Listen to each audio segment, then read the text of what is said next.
Trainers out. Round 4. Fight!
Sanchez.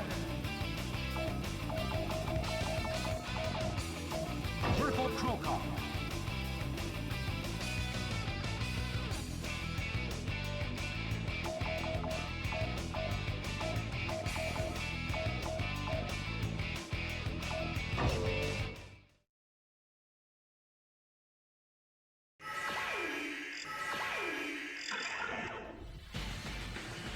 Jan the Giant Marchand versus Mirko Krokop.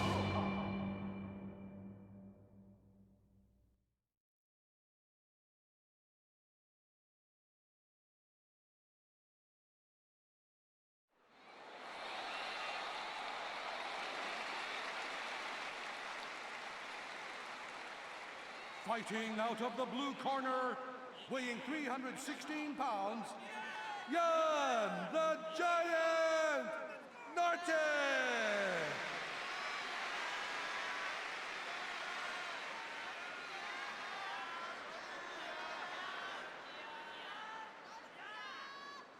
Fighting out of the red corner, weighing 225 pounds, Mirko Krokop!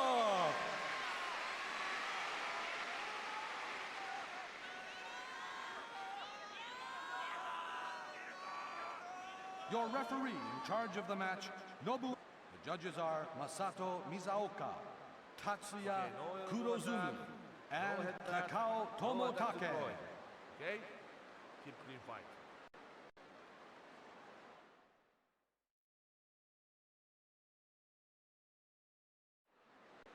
Round one. Fight!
Trainers out.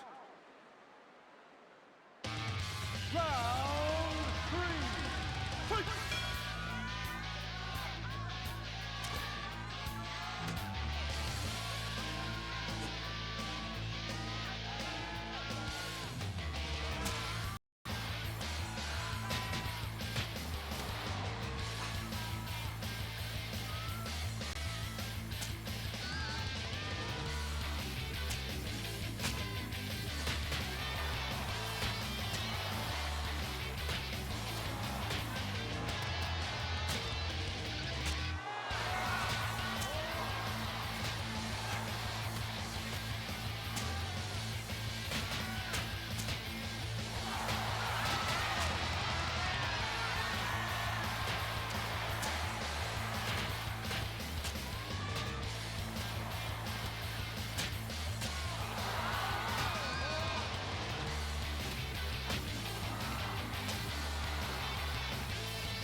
Trainers out. Round 4. Fight!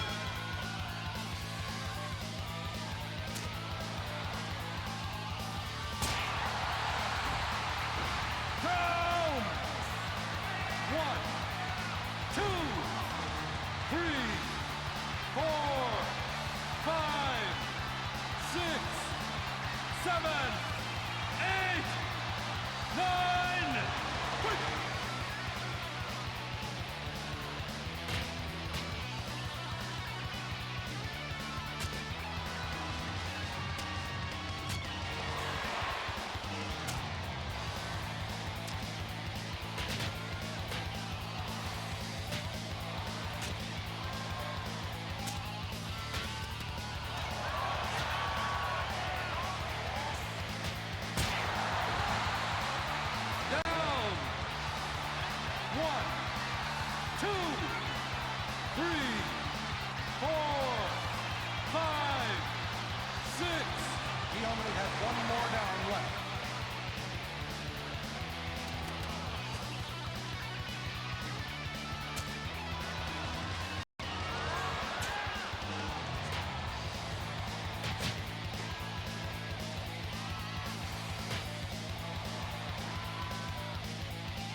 Musashi.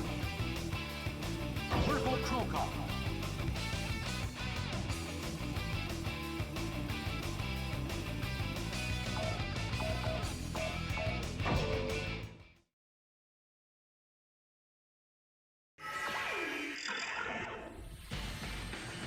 Musashi versus Mirko Krokop.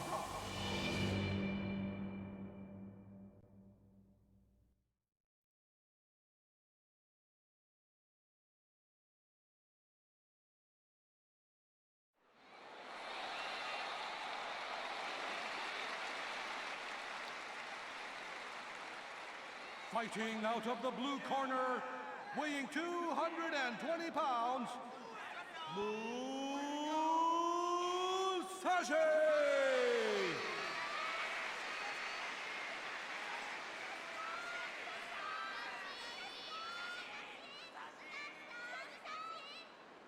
Fighting out of the red corner, weighing 225 pounds, Mirko Krokop!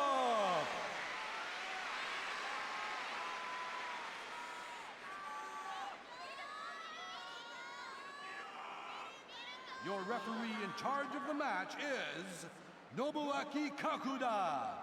The judges are Masato Mizaoka, Keisuke Nakagawa, and Atsushi Onari.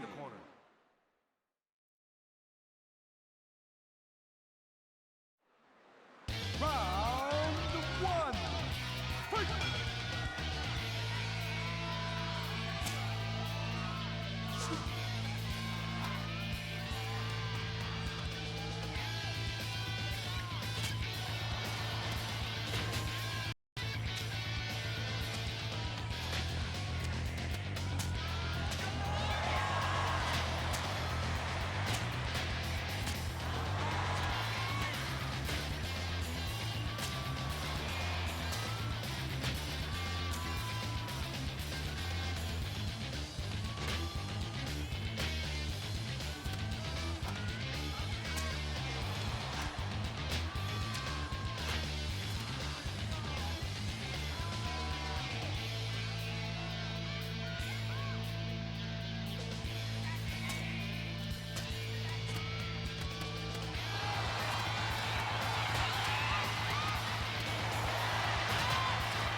out. Round 3. Fight!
Knockout!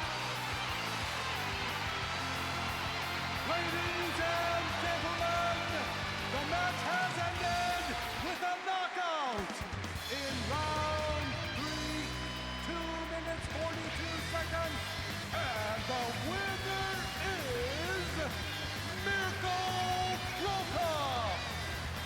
The competitor will now exit.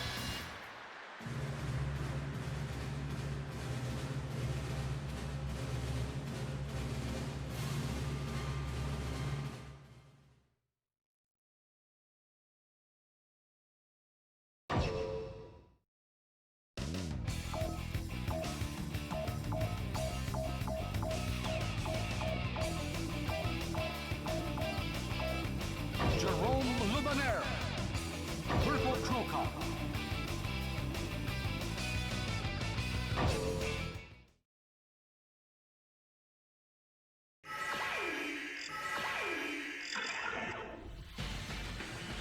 Jerome Luminaire, Mirko Roca.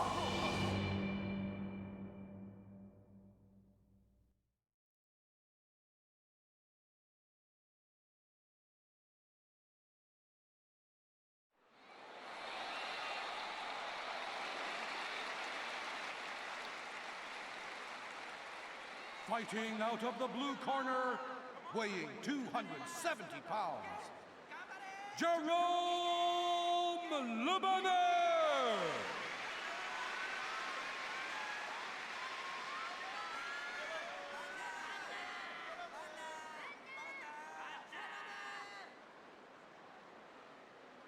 Fighting out of the red corner, weighing 225 pounds, Mirko Roca.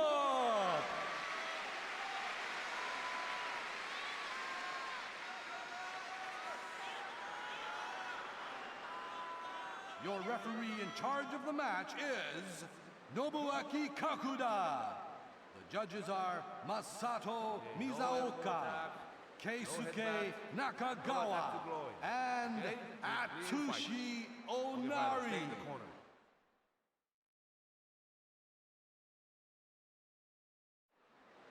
Round 1. Fight!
out. Round 2. Fight!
Down. 1, 2, 3, 4, 5, 6. Fight!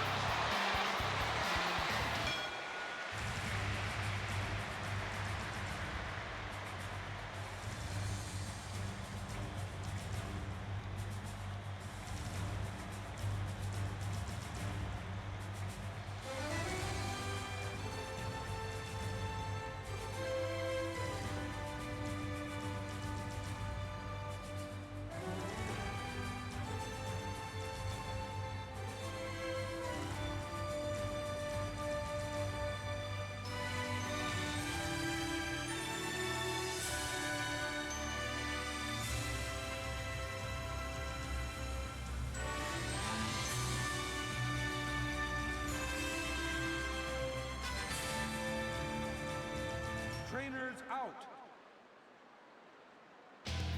Round 3. Fight!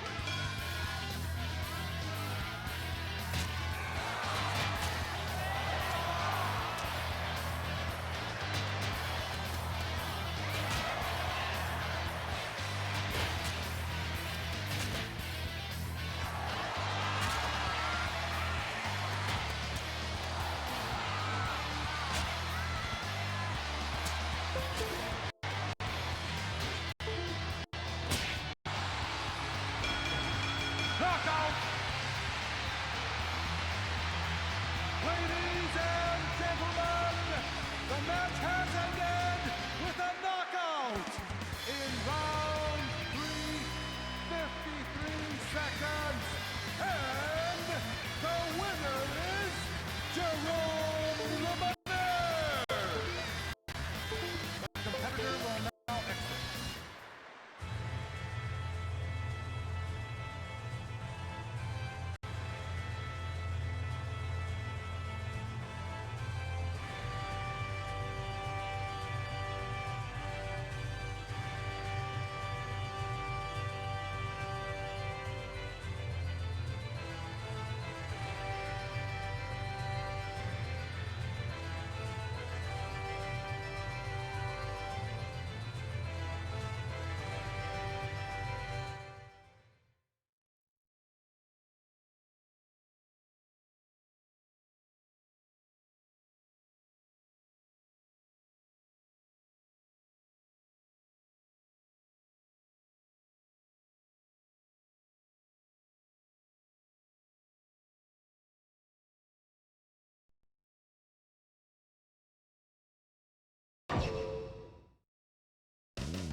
Jerome Luminaire versus Matt Skelton.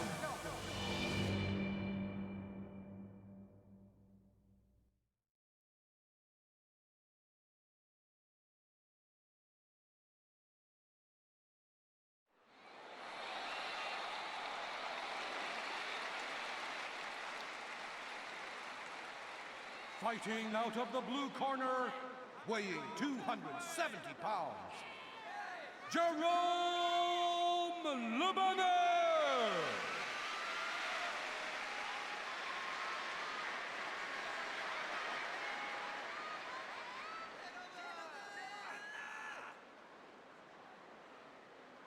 Fighting out of the red corner, weighing 250 pounds, Matt Skelton!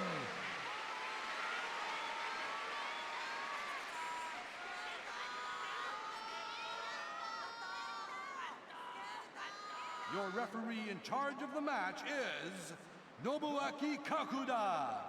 The judges are Masato Mizaoka, Keisuke Nakagawa, and Atsushi Onari.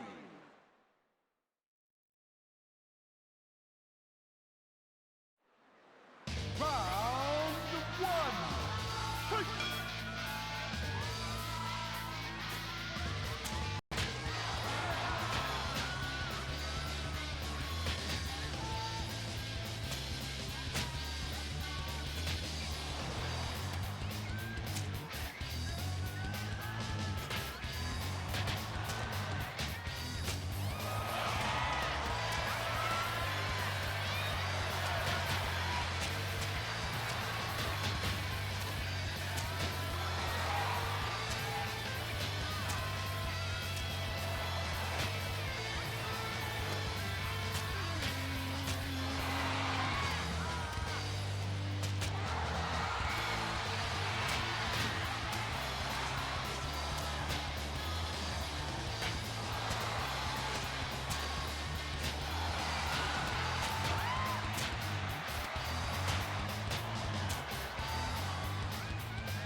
Trainers out. Round two. Fight!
Trainers out.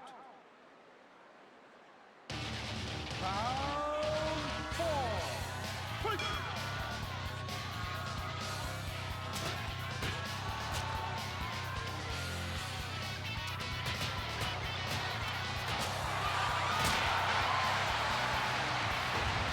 Down. 1, 2, 3, 4, 5.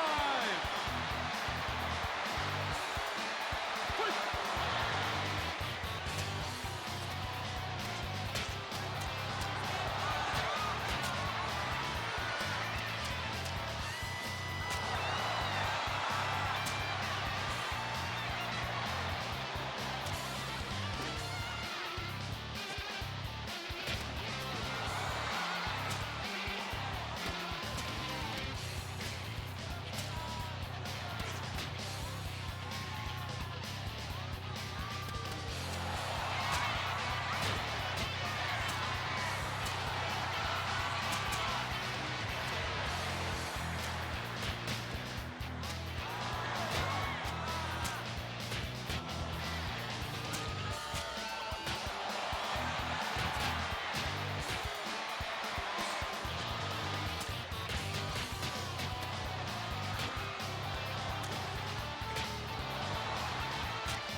Trainers out. Final round. Fight!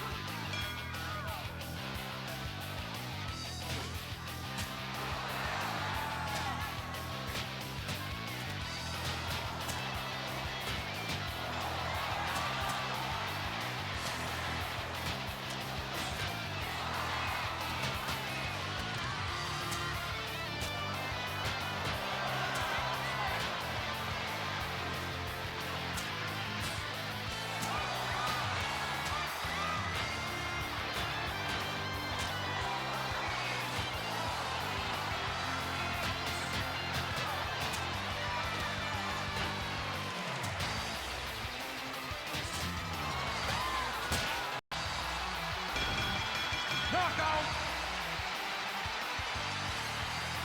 Ladies and gentlemen, the match has ended with a knockout in round 5, 1 minute, 25 seconds, and the winner is Jerome Romaner. The competitor will now exit.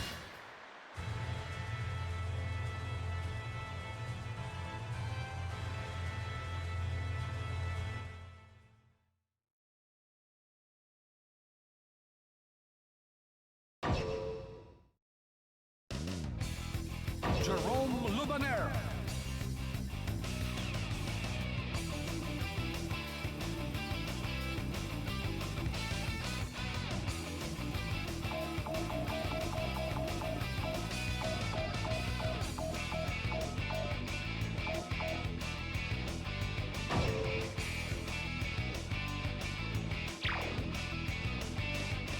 Jerome Lubaner.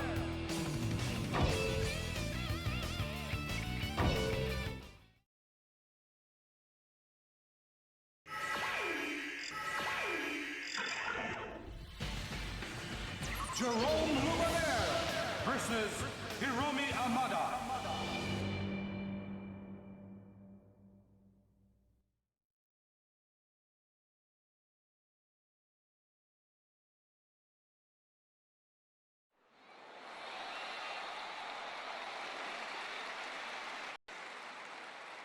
Fighting out of the blue corner, weighing 270 pounds, Jerome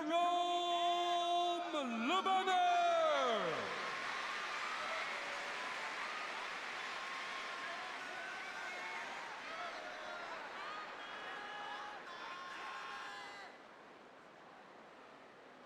Fighting out of the red corner, weighing 223 pounds, Hiromi Amada!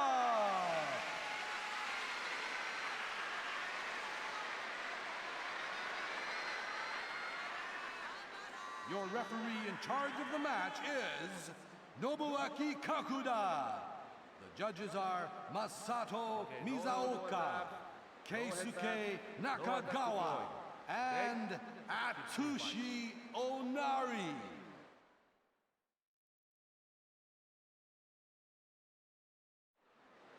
Round one.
Fight!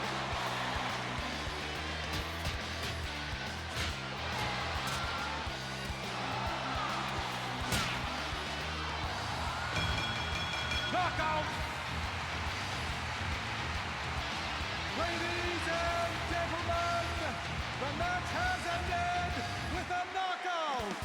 In round one, 2 minutes, 8 seconds, and the winner is Hiromi Amada! The competitor will now exit.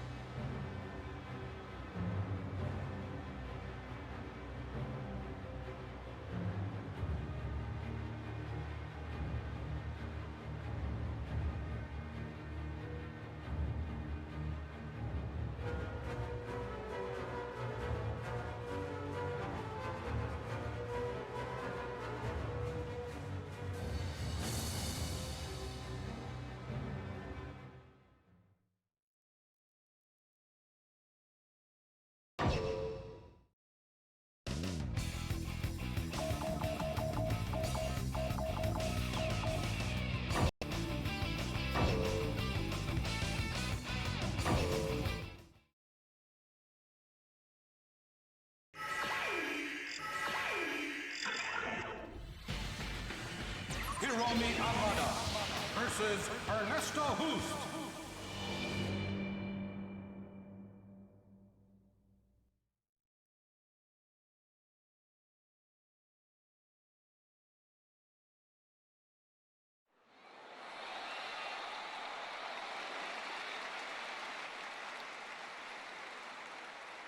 Fighting out of the blue corner, weighing 223 pounds, Hiromi Amada!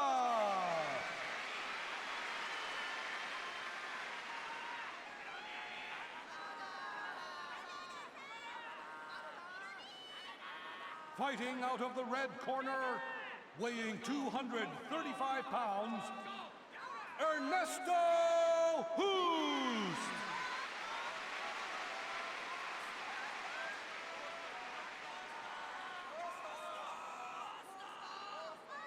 Your referee in charge of the match is Nobuaki Kakuda. The judges are Masato Mizaoka, Keisuke Nakagawa, and Atsushi Onari.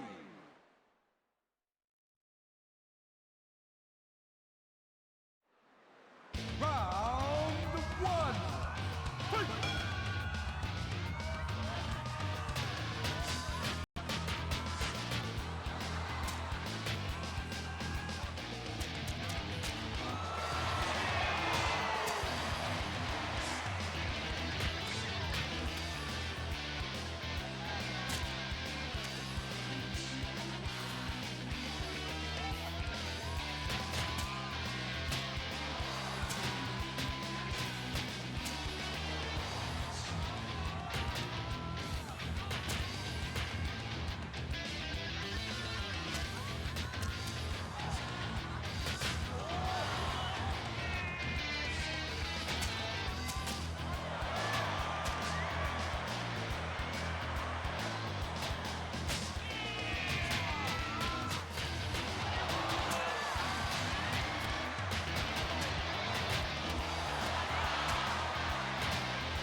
Trainers out. Round two. Fight!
Trainers out.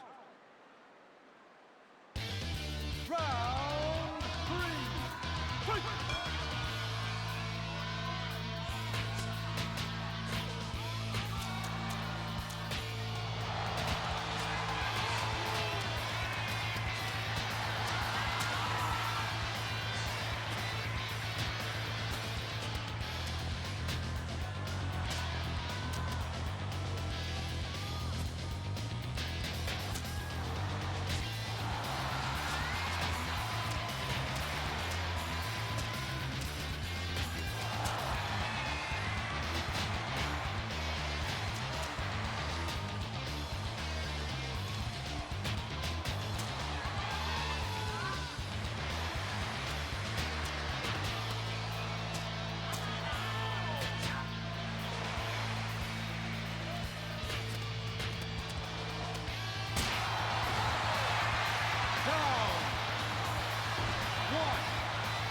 7, 8, 9, 10.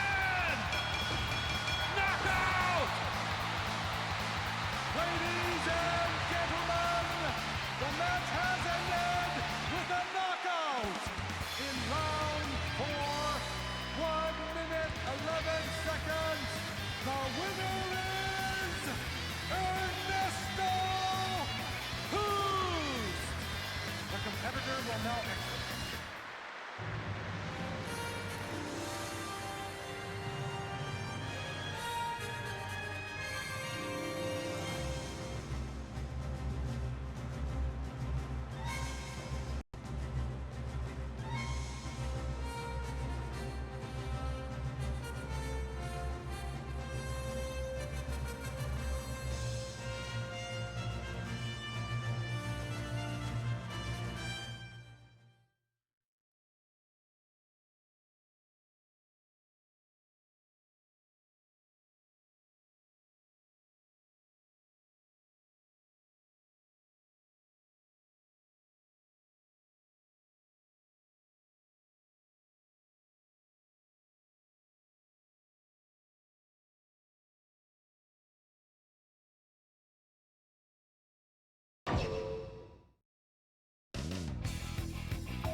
Ernesto Hoost.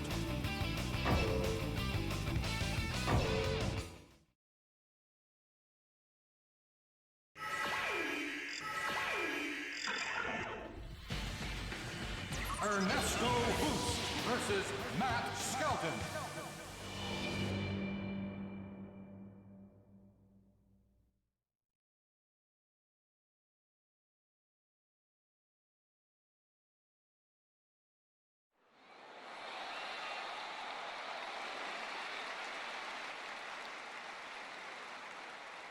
Fighting out of the blue corner, weighing 235 pounds, Ernesto Hoost.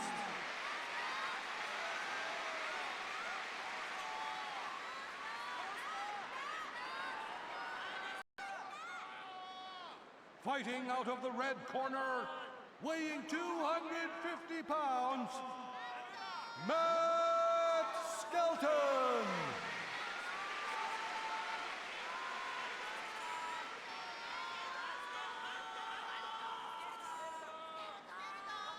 Your referee in charge of the match, Nobuaki Kakuda. The judges are Masato Mizaoka, Tatsuya Kurozumi, and Takao Tomotake. Okay? Shake hand.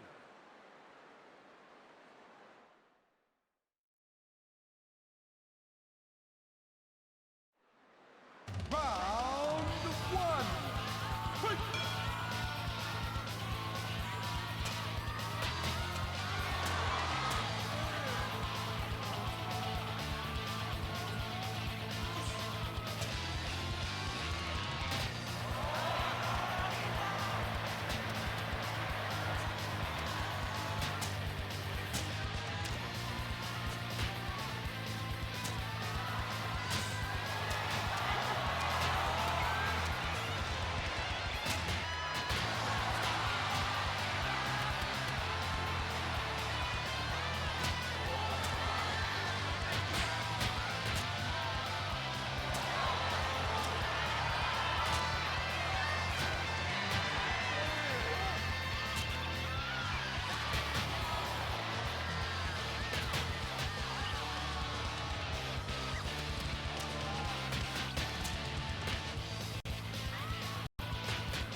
Trainers out. Round 2. Fight!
Trainers out.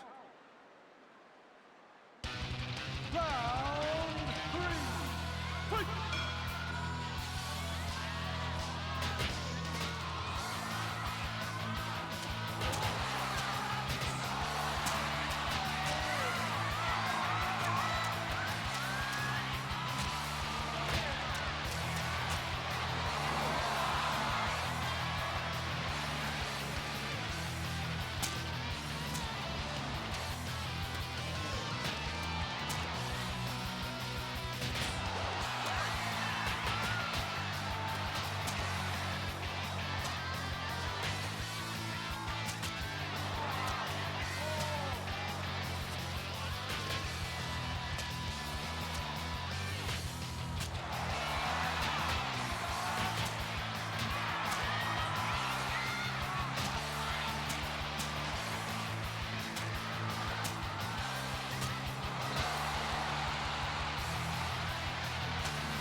Ernesto Hoost.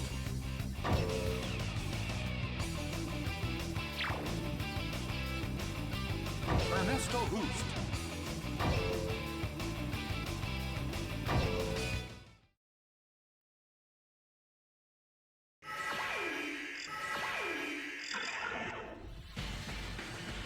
Ernesto Hoost versus Nobu Hayashi.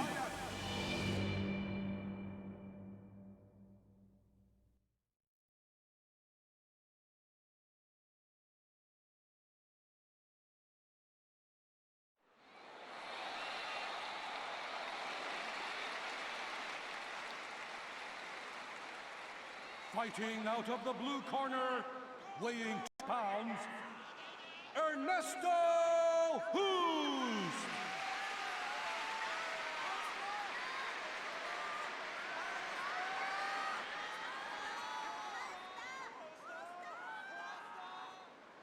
Fighting out of the red corner, weighing 235 pounds, Nobu Hayashi.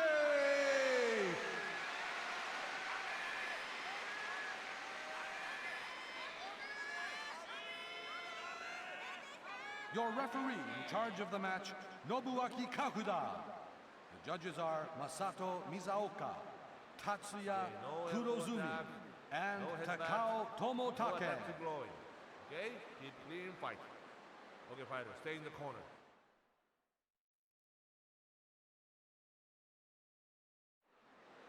Round 1. Fight!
Trainers out. Round 2. Fight!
trainers out. Round 3. Fight!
Ernesto Hoost.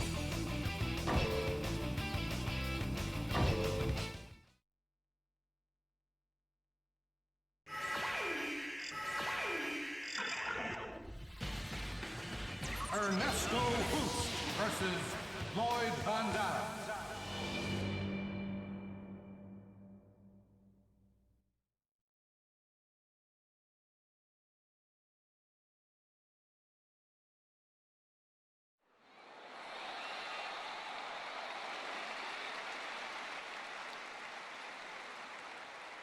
Fighting out of the blue corner, weighing 235 pounds, Ernesto Hoost.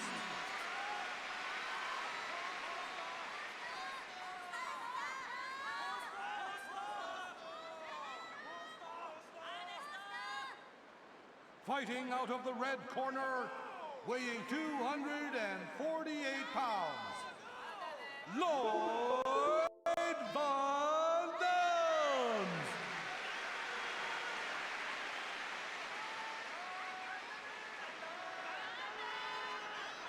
Your referee in charge of the match is Nobuaki Kakuda. The judges are Masato Mizaoka, Keisuke Nakagawa, and Atsushi Onari.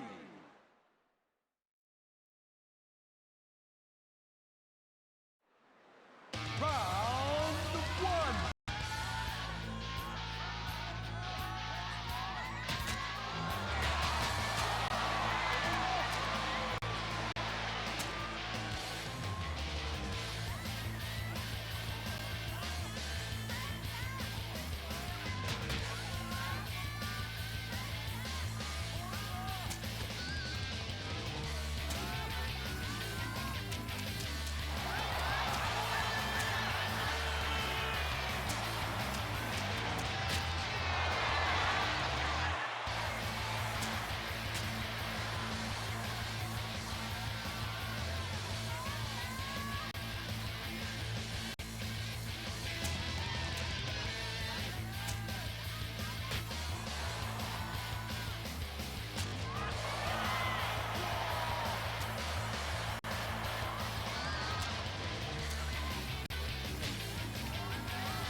out. Round 2. Fight!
Trainers out.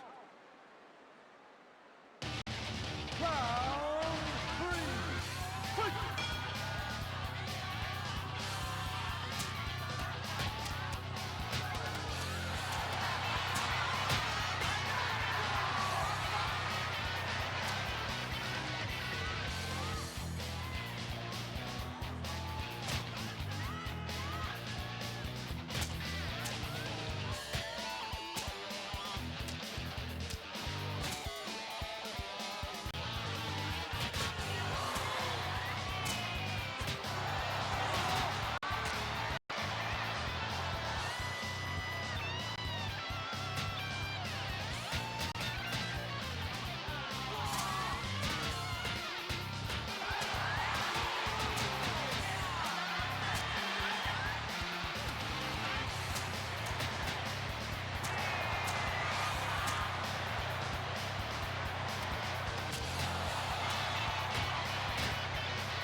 Trainers out. Round 4. Fight!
For this, Dalek Sec planned to hybridize himself with a human and use his DNA as a template for the new species. Dalek Thay voiced concerns with this.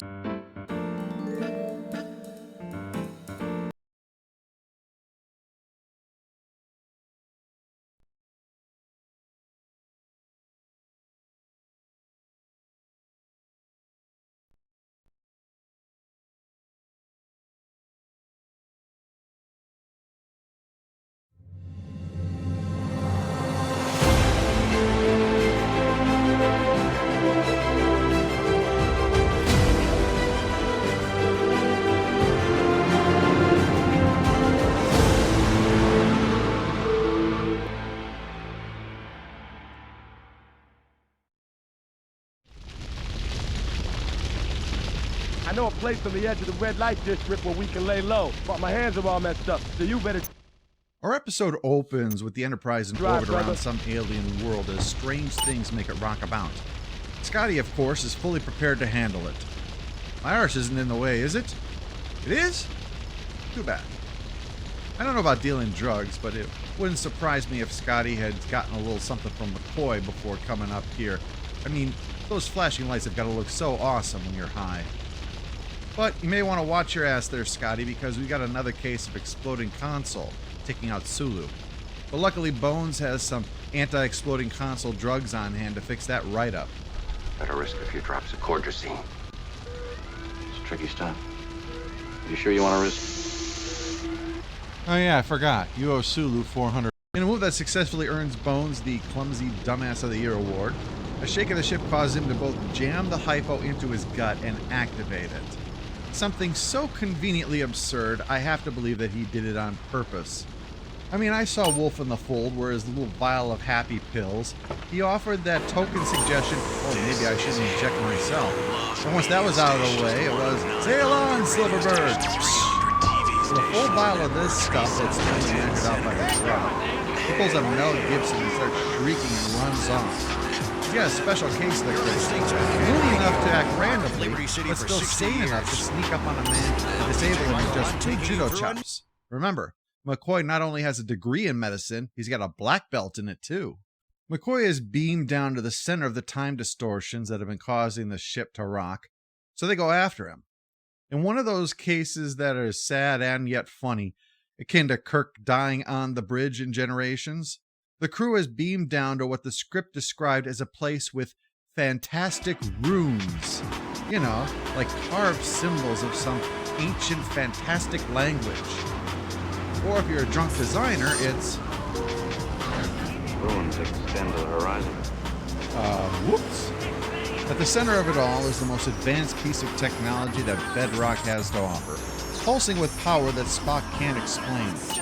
It starts speaking, saying that it is the guardian of forever, something both machine and This is the being, place right and here. yet Let's neither. get off the street and find a change of clothes. I see no reason for answers to be couched in riddles.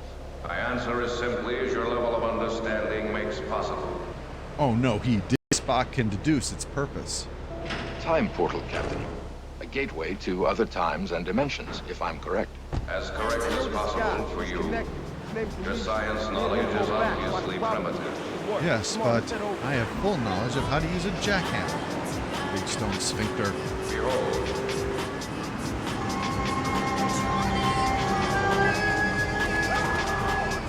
Does this guy just scream Vegas or what? It's showing scenes from throughout history, but as they catch Bones, Kirk wonders if they can use it to go back in time a day and prevent the accident from ever happening. No one really cares about the paradox it would cause. Spock just wonders if they can time it right, given how fast time is passing in the big stone donut. Then has a revelation. You fool. I know. Be quiet, no one asked you. But all of a sudden, And poor as ever. Dr. McCoy! Bones, no!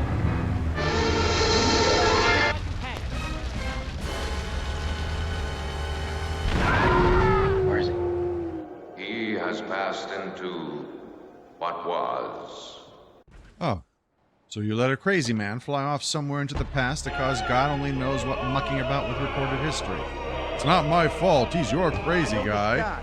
Yes. Obviously, the last thing we should have expected from the Guardian of Forever was to actually guard forever. Nobody likes a smartass. Perhaps your new name could be Butterfingers on the edge of whoopsie, did I do that? Well, seems that Bones has screwed up history, so there's no Enterprise waiting up there. They're people out of time now. The only choice is to try to stop it. Then they'll get returned and everything will be good again. Only problem is that the Guardian system isn't terribly precise. You just gotta kind of eyeball the past and then jump through. They do arrive in the 1930s to begin their mission, stop the Daleks from taking over the Empire State Building. But they're gonna have a lot to learn. Oh, a double dumbass on you.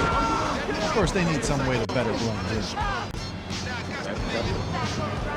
Well, we'll steal from the rich and give back to the poor later. James Kirk, sticking it to the 1%. There's one thing I can't stand. It's the rich flaunting their wealth by drying their clothes on the fire escape. Surprisingly, because this usually works in fiction, they actually get caught by a cop. After passing Spock off to the Chinese immigrant whose head was stuck in a mechanical rice picker, in 2012 I said you probably couldn't get away with that bit today. But now it's 2025, so I know you definitely can't get away with that bit today. This answer failing to solve the problem, they decided to go for the simple, practical solution of a Vulcan nerve pitch. After their getaway, Spock laments that they could find Bones and stop him from screwing up history if he could only tie his tricorder into the ship's computer, but there's no possible analog for this period, and even basic electronics, never mind computer technology, are still in its infancy. Would pose an extremely complex problem.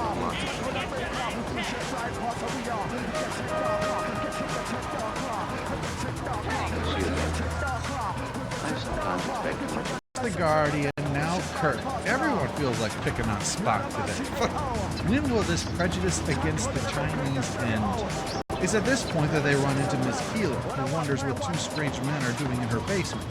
But Kirk finally owns up to the truth of their theft. But she responds with an offer of honest work. 15 cents an hour for 10 hours a day. But that does include benefits, like being able to eat anything you find under the tables. Edith Keeler runs this mission, and uses it as a chance to share the Starfleet gospel to this enthusiastic audience. Because knowing that one day mankind will travel to other worlds is going to be great comfort for a guy fired from his job after 20 years and is now sleeping in the park. I'm sure it's going to put a spring in his step when he's running from the police to avoid being locked up for public urination. But Kirk finds Madame Nostradamus intriguing, and she lets them in on an available room where she's staying. We have a flop. It's called Star Trek V, and I'll get to direct it. Spock spends his time trying to get into the tricorder's recordings, while Kirk naturally tries to get into Edith's pants. Both are making significant progress, but it seems that time is the ultimate cockblocker. Edith Keeler was supposed to die in a traffic accident, but instead would go on to work with FDR to keep America out of the war too long so that the Axis powers won World War II thanks to their retrieval of the Ark of the Covenant. They'll have to stop McCoy from doing whatever he will that will change that. Meanwhile, it's time for his arrival. Out of work, buddy? Too bad. Should have been a milkman like me. It's a job with a future. And from the future, McCoy arrives. Beef! Bones chases him down, wheels him up, and then passes him. Well, the bum decides the thing to do after listening to the paranoid rants of a man who sees the worst in humanity is, of course, to rob him while he sleeps. Karma is waiting in the wings, though, as the thing he swiped is a phaser, and he winds up vaporizing himself. And thus, his great-great-granddaughter will never become the first clean milkman on tour. But somehow history will survive. Troy eventually shows up in the mission, and soon winds up where Kirk has been trying to get. Yep, Edith's bed. Alone, though. He's doing somewhat better later, well enough to save her life, no doubt, and thus make Hitler smile. That can't be permitted. Edith Keeler must die. Oh great, now Spock's gonna have to give you the lecture, Kirk. Poor dope. You don't even get to pull the old "I had to grab your butt in order to save you" trick. McCoy is starting to do better now and is grateful to her. But right now Kirk has her hooks in her, and she's anxious to blab about how he's going to take her to a Clark Gable flick.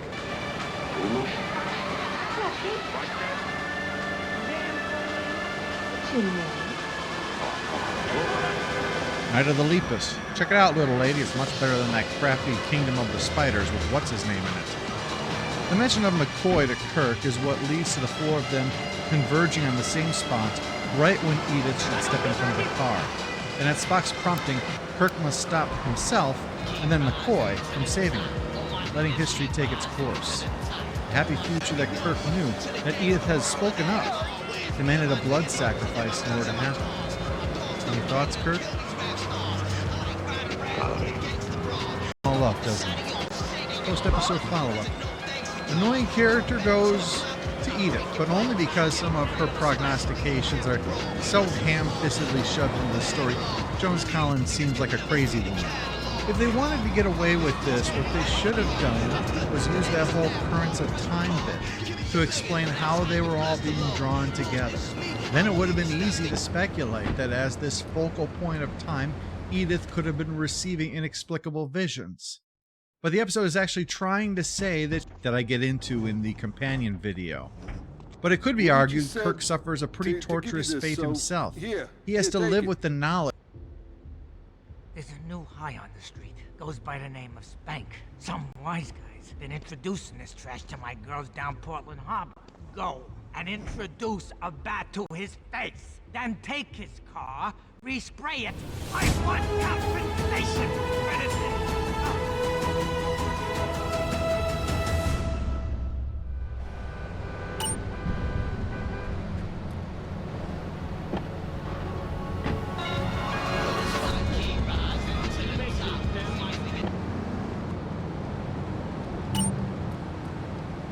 The first season finale of Babylon 5, Chrysalis, is the payoff to what Signs Importance had set up. Yes, and several other things, but it's singularly committed to the major issue of this episode, starting with an enraged Londo wondering why the Narn are attacking Centauri ships without provocation in neutral territory. Now, normally the Narn response would be because they were within weapons range, of course. You know, the Narn policy statement is, needs a killing. But since the League of Non-Aligned Worlds and House of Pancakes are here, G'Kar says, oh, they were repelling an invasion of our territory. Oh, I almost forgot. That's our territory now. That is sovereign Narn territory, and I don't like your face either. You can see a little bit of Midnight on the Firing Line in this, the first episode of the series proper, when the Narn conquered a Centauri colony. And that stuck in Londo's craw because his nephew had been captured and forced to read false statements over the invasion, and also because his government would do nothing about it. It was only thanks to it getting out that the Narn were supplying the raiders that were such a nuisance in the early season that they were forced to give it back. But Londo hasn't forgotten what an insult it was. The Narn literally made his family the face of capitulation. You know there are memes with him everywhere. But returning to Signs Importance, G'Kar and Londo both laid out their desires. Their political desires. And you can guess what Londo's other desires are. G'Kar, he's got a fetish for human women, you might remember. Neither of which is particularly relevant to this topic. Well, not unless someone makes an effort to broker an agreement with a Braun Panties pillow fight. Hey, give peace a chance, I say. But their political desires were about retribution. G'Kar wanted the Centauri wiped out, but that was the end of it. While Londo wanted the return of the Centauri to power, like when they dominated the Narn. Again, in the political way, not the other way. G'Kar argues that the terms of the treaty that made this neutral space is invalid because it was imposed by the stronger Centauri, which, not to defend oppression and subjugation, but that usually is the way treaties work. The stronger one gets to dictate the terms. Treaty away if they choose to. It's just that that has repercussions if that's how you operate. Like it or not, it makes you look unreliable and the aggressor when you do that. I mean, yeah, you're more powerful now, so hey, here's a thought. Why don't you call for a new treaty instead of just showing up, beating the crap out of Centauri for, well, what am I saying? Of course, that was the whole point, wasn't it? Oh, sure, they want the system, but the real point is to just humiliate the Centauri for the sake of humiliation. And the Centauri pride, that's only going to let that go on for so long. They're like two people who hate each other trapped in a small room. The friction is going to lead to something serious sooner or later. Meanwhile, the denizens of Babylon 5 engage in one of their more common pastimes, watching someone seriously wounded stagger about without actually doing anything. It's Petrov, an informant for Garibaldi, who is there to provide the nebulous dying statement, "They're going to kill him." Garibaldi takes it kind of personally, since Petrov had pulled himself together and gotten back on the right track, only to die like this? No, he's getting to the bottom of this. He's made up his mind. Sinclair, on the other hand, has given up on his political desires and gone straight to the girl part. These two have a complicated relationship. Sure, we got together, split up, got together again. Yes, it's been quite a pony ride. It's also kind of a confusing relationship. Either that or his post-coital affection is feeding her a sugar cube. Anyway, Sinclair really thinks that she needs a bridal gown, sorry. What I mean to say is that they want to get hitched. I mean, they're going to tie the knot. I mean, it's time for the next scene. He was brooding over the situation with the Narn de Veer, upset about the fact that he's going to have to once again follow the Emperor's wishes in the name of peace, and even offer to give up Quadrant 37 to the Narn. Really starting to get under his skin. What are those earth creatures called? Feathers, long bill, webbed feet. Go quack. Cats. Like being nibbled to death by cats. In answer, there's a call from Mr. Morden, who sets up a meeting with Londo in the hedge maze. Just past the frozen Jack Nicholson, Mr. Morden assures Londo that he's being wasted in his current role, but Morden and Associates can help him fix that. Well, Londo's under no delusions. He knows he's not here because it's so important that it demands his talents.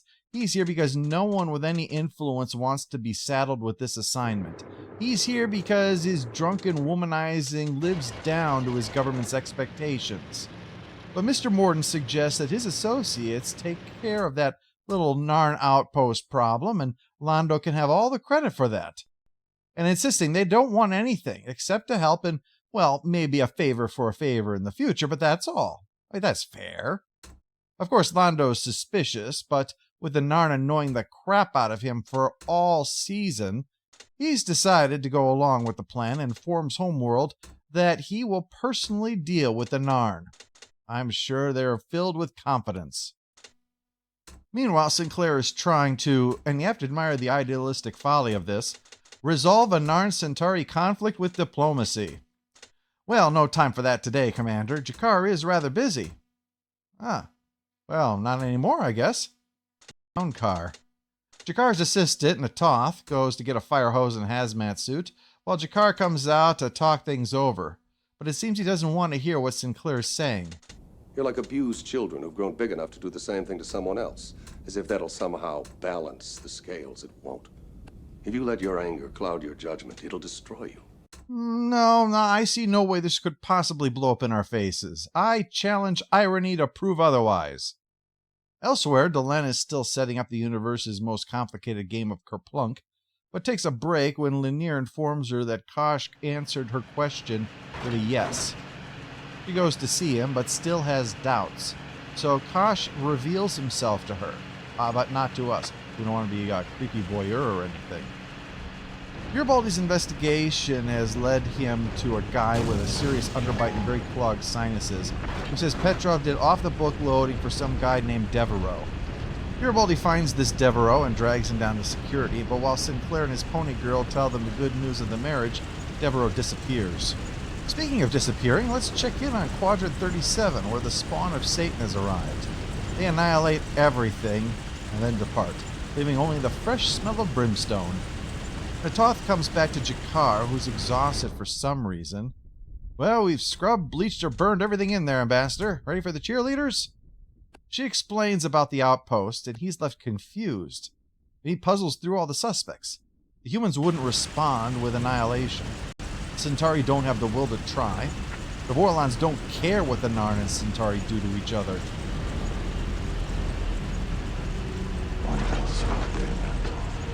G'Kar started off this season as something of a bad guy, most overtly in The Gathering and Midnight on the Firing Line. After that, though, was more or less just an issue of mistrust between him and the others. For instance, when he nearly started a riot over attacks by humans on aliens. He's not actually really villainous, though, even though it seems the idea of how others see him. A treacherous Narn, though perhaps engaging in repeated treachery didn't help. But rewatching Born to the Purple, where G'Kar is duped into helping foil a plot and Everyone stands there laughing as they announce that he just helped save Lando's career and avert the possible collapse of the Centauri. It's treated like, haha, you were just tricked into helping someone you don't like. Whereas in retrospect, it's, guess what?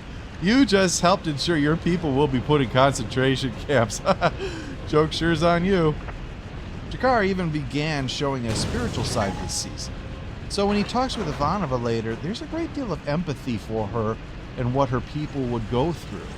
The changes to his character really isn't that he's less of a villain, because he never really was. He was just extremely mistrustful, and now it seems like that's evaporating. By the end of the episode, he's going to head out to search for who's really responsible, so he can deliver some angry lizard man payback. Garibaldi decides to check out some of Devereaux's cargo that didn't make it out, and sure enough, the criminal leaves incriminating evidence just lying around. It turns out to be some jamming equipment set up to block the special channel for Earth Force One, where the President of Earth is out on a goodwill mission.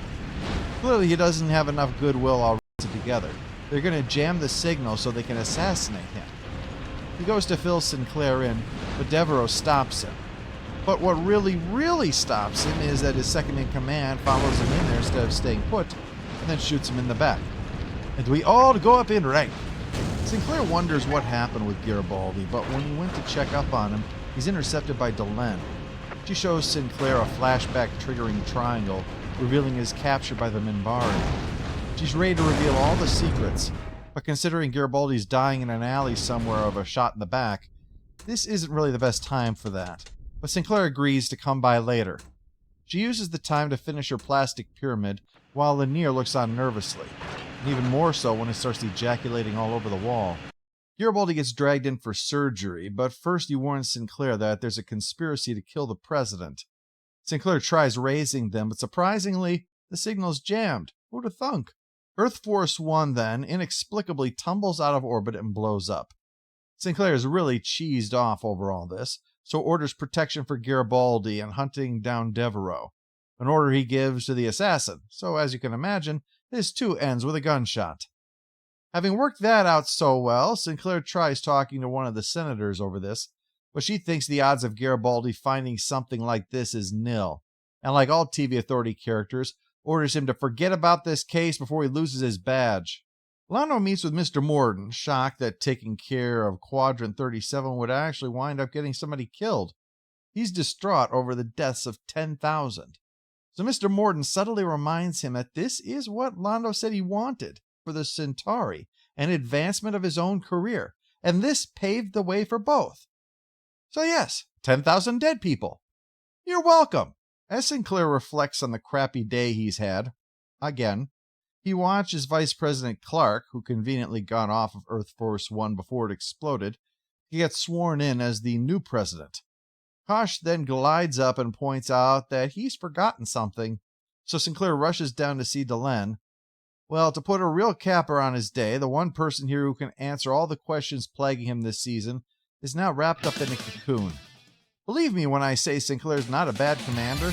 It's just a coincidence that in the two most significant arc episodes, his only successes were destroying a few fighters and using a urinal without getting caught in his zipper. But just to get out our creepy quotient for the episode, we see Mr. Morden talking with some nasty-looking silhouettes about how he's got Lando in his pocket now. Cue ominousness. Chrysalis brings together a lot of important events from first season and kicks off B5's real story. So not only is it a must-see, it's one of the most important episodes in the entire show. Lando is now on his path, G'Kar on his own, which will lead to many complicated elements to their relationship over the years to come. And also a massive change to the status quo on Earth begins here. Sinclair's final comment before his unforeseen departure, "Nothing's the same anymore," is very appropriate, all things considered. Originally, two versions of this episode were broadcast.